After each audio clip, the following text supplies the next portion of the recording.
You want to be fat or dead? Why do you even talk to him? Like, I try to talk to him. I tried to include him in the show. I like that dynamic here on the show is what makes it interesting for me. And fat's better. And fat isn't optimal, let's say, but it beats the hell out of dead. Okay, let's just move on because I'm getting upset. Yeah, it's pretty insane. It's completely insane. It's completely, utterly... It's insane for me. It's not me.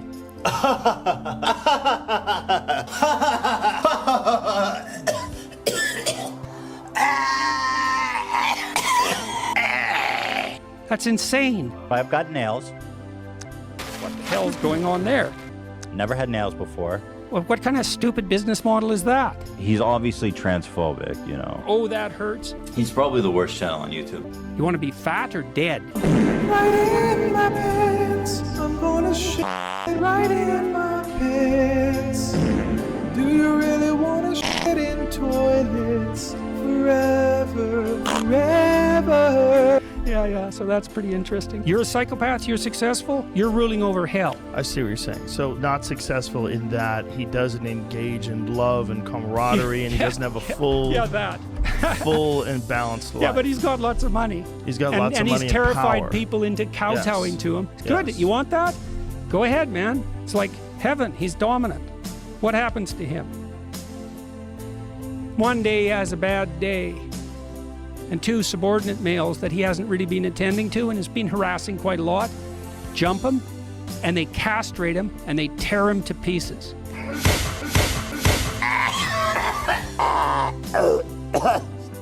Stop it. That's what happens. And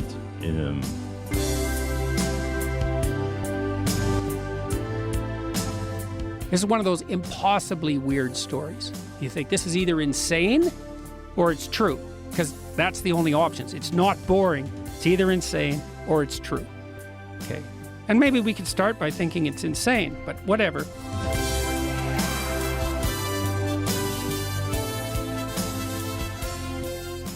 What's going on, everyone? Jeremy here from The Quartering. I hope you're having a wonderful, wonderful day. I know that there are a few internet personalities today not having wonderful days. Most of them seem to be named Ethan for some reason. But it's been an interesting week as the downward spiral, the self-inflicted, unforced errors of Ethan Klein are starting to come more to light. Why it may be happening, what he's seeking. The data suggests some interesting things, what may be motivating him. But I do, and I say this, to be clear, I wish the best for him, and if this is the road that he wants to take, I wish him all the best. But I don't actually believe this is the road he wants to take. I believe Ethan Klein has always been a shapeshifter, someone who goes with the flow. In 2016, when it was cool to be edgy and anti-SJW, you don't even see that really in people's headlines anymore, right? SJW, these aren't terms people use anymore. He rode that wave. Now that it's hip to be uber progressive and super rich, that's the wave he's trying to ride. Except I think he has an authenticity problem because it's not exactly working out for him. That and more after a quick word from important channel sponsor. Check it out. Huge shout out to this video sponsor, Tactical. It's a tough 5v5 multiplayer game with short and intense battles, cars, destruction, realistic physics, and unparalleled isometric views. Your enemy is another team of 5 players or relentless zombies. You can play however you like. Tactical was named the best competitive game by Google Play. When I fired up this game, I loved all of the customization you could do and the intensity of the gameplay. I'm always enjoying a fresh new game to play, and this is always keeping me challenged, whether it's for a little bit of time to hop in or extended gameplay sessions while on road trips. So Tactical has a ton of different operators, nearly 30, and more weapons than you can shake a stick at with over 70. You can drive cars. There's all sorts of game modes and styles in here, whether it's a classic battle royale type or you have 3 daredevils, have to hold back hordes of undead zombies. There's all sorts of stuff to do inside this game. Of course, remember to support my channel by downloading Tactical via my link from the description box or by scanning the QR code on the screen. and receive an exclusive bonus, 50 Jason shards, an RPG, and 50,000 silver.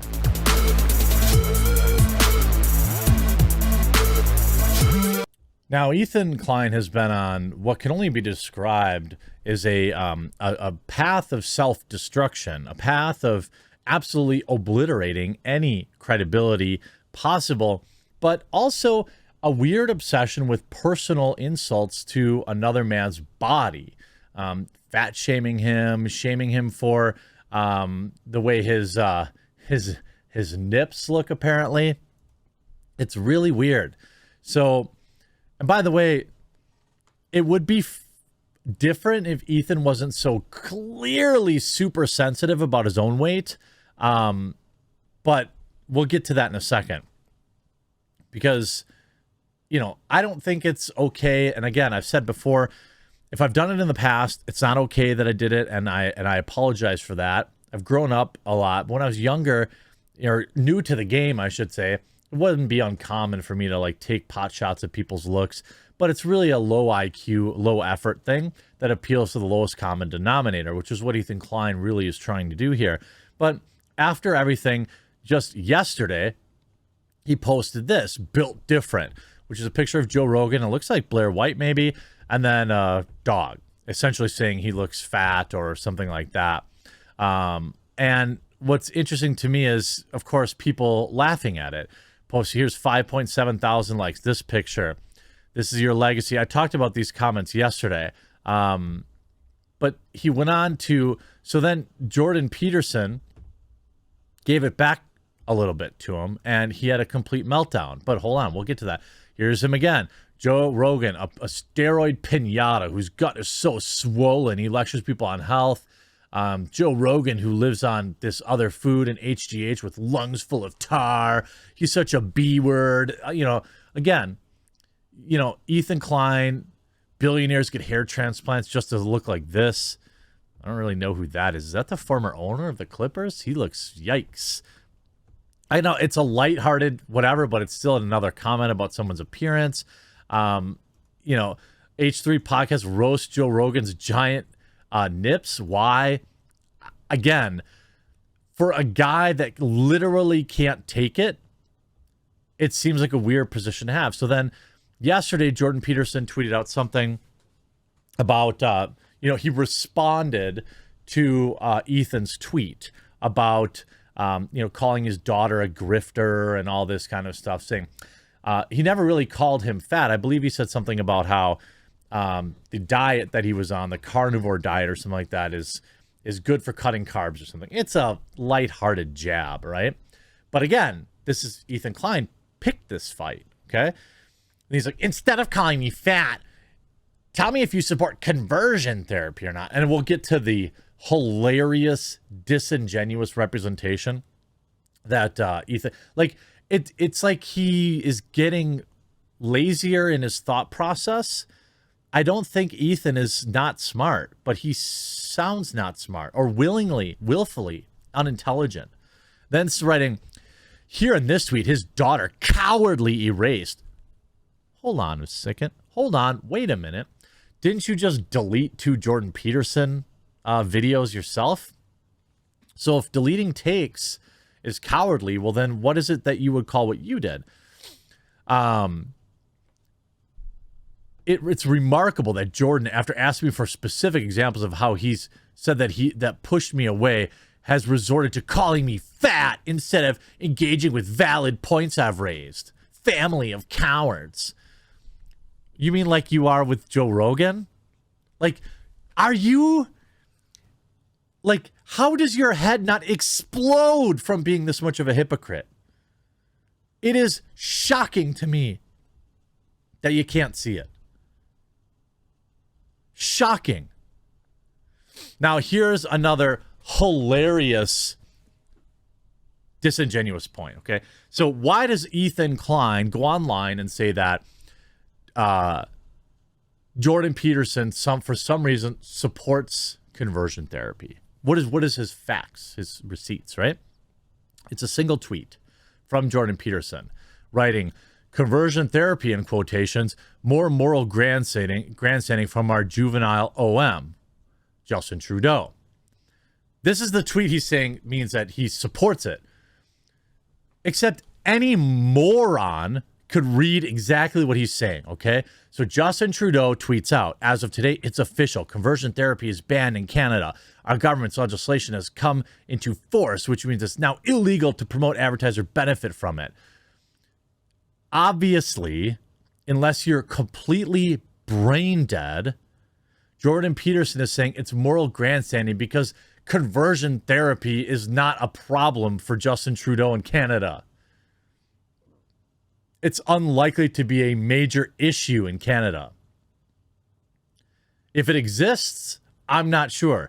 Ethan Klein also was the guy that said that nobody's ever been jailed over pronoun issues, C-17 issues in Canada, except there was a man who was jailed for refusing to use chosen pronouns of his daughter that his mom talked her into. Her mom talked her into. Literally, the only thing Ethan's Klein's, and by the way, when confronted with somebody over to talk over real issues, remember what Ethan Klein actually did? Remember when he was going to actually talk to somebody in good faith? What did Ethan Klein do? He set up an interview and he wasted everybody's time by completely wimping out. He showed up for the interview and had somebody else stand in for him like a coward. That's what the Ethan Klein dialect looks like. I mean, I don't, and the fact that he gets so butthurt.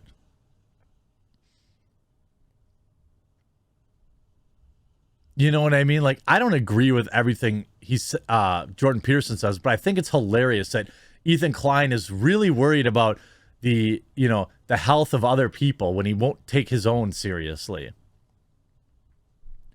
Maybe she regretted the statement. She wrote, if you're dealing with anxiety or frustration, Ethan, lowering the amount of carbs you're eating can increase emotional stability like crazy. That's actually probably a fair point. And then he's like, oh, get my pearl necklace. I must clutch it. Like, the dude's timeline isn't full of low IQ personal attacks on anybody he doesn't like.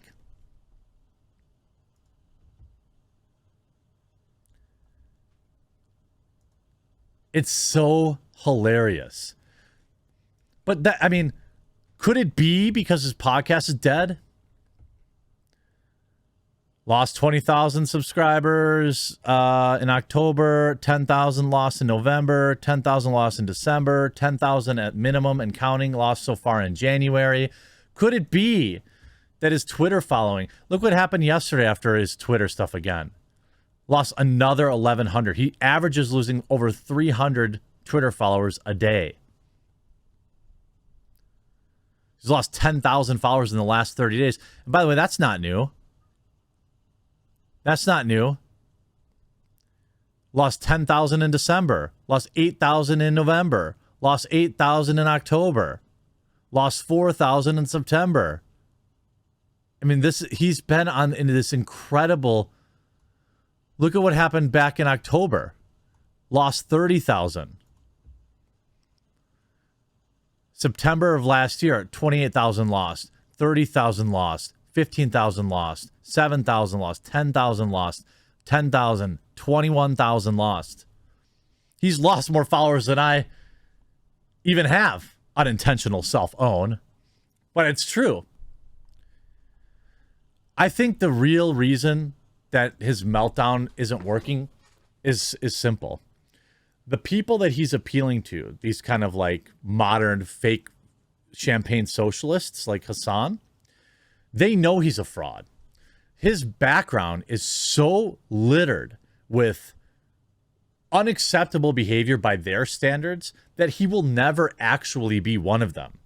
Even if he can leech a few likes and retweets by dunking on a common enemy, they'll never really accept him. They'll never really follow his content, and he knows that. That's why he started this little commentary channel now, too, on the side.